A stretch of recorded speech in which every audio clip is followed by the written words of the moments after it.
Aurorine tugenensis. Les premiers fossiles de cette espèce ont été découverts en l'an 2000 par Brigitte Seenoot et Martin Pickford. Il a longtemps détenu le record du plus vieil ancêtre connu de l'homme jusqu'à l'arrivée de Toumaï. On a très peu de fossiles d'aurorines, quelques dents, un fémur et des phalanges. On peut dire que le prognatisme, c'est-à-dire la mâchoire, était certainement très projetée vers l'avant, l'émail des dents est épais et la taille des dents est plutôt moyenne.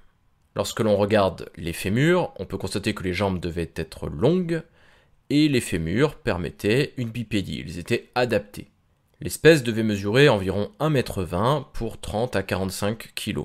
Elle vivait il y a environ 6 millions d'années, plutôt en Afrique, dans un milieu arboré, et on pense que l'alimentation était certainement très variée, avec à la fois de la viande et des végétaux. C'était donc un animal qui vivait dans des forêts, plutôt humides, et qui se nourrissait de fruits, d'amandes, de graines, de baies et d'insectes. Occasionnellement, peut-être de la viande également. Dans la lignée humaine, certains pensent qu'il s'agit du groupe ancestral du genre Homo. D'autres affirment qu'il s'agit simplement d'un groupe cousin, comme celui des australopithèques. La question n'est pas totalement tranchée.